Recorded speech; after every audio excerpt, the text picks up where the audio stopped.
Hello, everyone. Welcome to this Monday in the 5th week of Easter. It's a glorious day. The sun is shining. You can hear our workmen here at Jesuit High School, or in the neighborhood at least, cutting down trees or doing some type of work. The birds are singing. The colors are here. There are all sorts of things that say it's Easter, it's spring. We've been talking about, just to refresh our memories, we've been talking about how we answer that question in the Gospels that Jesus asked his followers, "Who do you say that I am?" And I suggested that the theater gives us potentially a way of answering that question, because characters in the theater reveal who they are by what they say and what they do. So in Jesus's case, and human beings do the same thing. We reveal who we are by what we say and what we do. In order to answer the question Jesus asked, we need to pay attention to what he says in the Gospels and what he does in the Gospels. So we've been examining stories Jesus told. We looked at, we call those parables. And we looked at, last time, the parables. We focused on one parable in Matthew. This morning I'd like to focus on actually, it's 3 parables, but it's a chapter in Luke's Gospel. The Gospel of Luke is often described as the Gospel of the poor and the lowly. Many of the stories Jesus told dealt with the poor, the marginated, the lowly. Luke's Gospel is also often referred to as the Gospel of joy. And Pope Francis has reminded us that Luke's Gospel is also called the Gospel of mercy. Some of the parables that Jesus told can only be found in Luke's Gospel. For instance, the parable of the rich man and Lazarus. The Latin word for riches is dives, D-I-V-E-S. And the name Lazarus means God has helped. In this story, Dives is blinded by his riches and does not even see Lazarus starving at his gates. Another parable that's only found in Luke's Gospel is in the 10th chapter of Luke's Gospel. Jesus tells the parable of the Good Samaritan.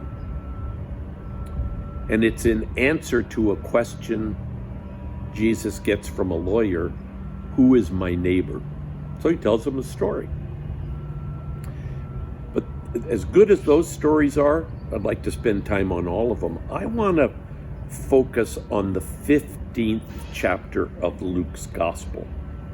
And there, that whole chapter is devoted to 3 parables that Jesus tells about mercy. And those 3 parables are the parable of the lost sheep, the parable of the lost coin, and the parable of the prodigal son. Stories unfold through actions.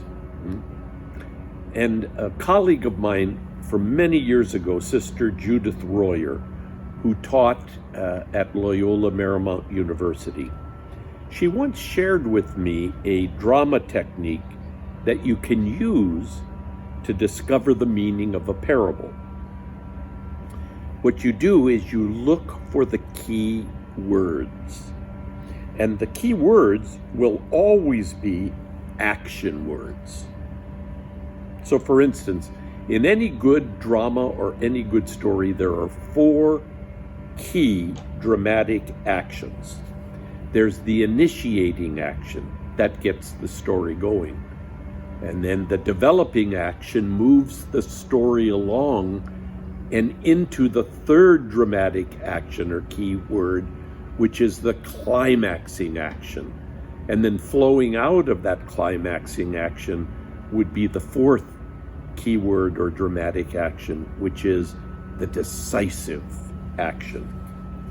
So if you take the story of the lost sheep, a shepherd has 100 sheep and loses one. And so he goes and he searches, he looks for that and finds the lost sheep and then puts it on his shoulders and brings it back. And he says to his neighbors, "Come and rejoice with me because I have found my lost sheep." So if we were to take that parable and we were to use and look for those four key dramatic actions, I think almost anyone could identify them as what initiates the story. Well, the shepherd loses a sheep. So we're going to put those key words or key actions, key verbs, into the present participle. So losing. So the parable of the lost sheep is a story about losing. And what's the developing action as a result of the shepherd losing the sheep? He goes and seeks the lost sheep. Seeking. And what's that build up to? Finding. And then what flows out of that finding? Rejoicing. So it's a story about losing, seeking, finding, and rejoicing. So if I were to ask you, how many of you who are listening to this and watching this have ever lost a sheep? Now, I can't hear you respond or see you respond. I would be shocked if very many of you had. But I'd be willing to make a small wager that every one of you, including me, has lost something in life. Okay? That we've looked for or sought things in life, that we have found things in life. And we haven't always found what we looked for, but we found something. And that in that finding, it became a cause of rejoicing, ultimately. Pope Francis said this about these three parables in the 15th chapter of Luke's Gospel. A common element of all three parables is that expressed by the verbs that mean to rejoice together, to celebrate. The shepherd calls his friends and neighbors and says, "Rejoice with me, for I have found my sheep that was lost." The woman who had these 10 valuable coins as part of her wedding dowry and lost one, the woman calls her friends and neighbors and says, "Rejoice with me, for I have found the coin that I had lost."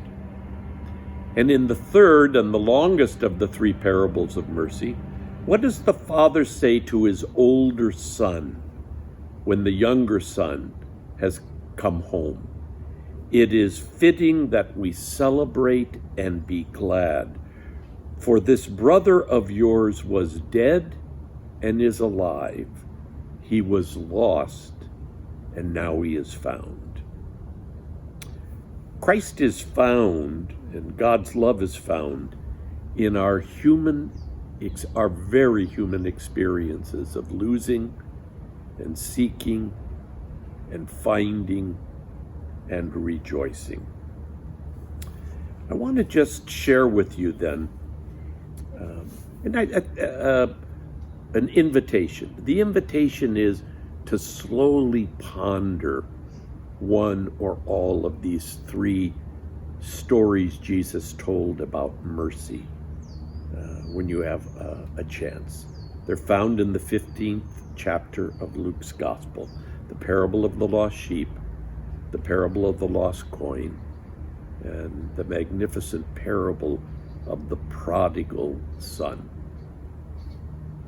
I want to conclude with a prayer by my favorite poet and pastor, Steve Garnas Holmes. and it's entitled, God, Be Merciful. As Pope Francis reminds us, the name and the face of God is mercy. So here's what the poet writes. Merciful One. What a great title.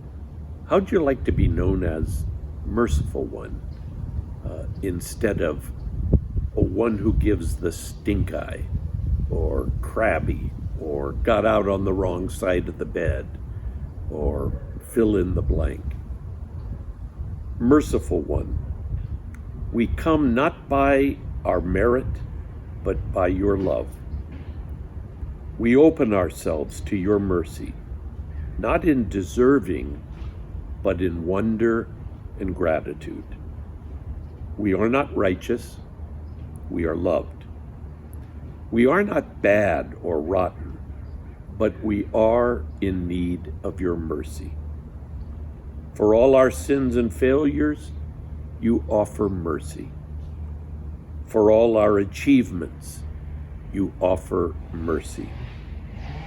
Merciful One, we need you. We trust you. With empty hands wide open, we turn to you for mercy.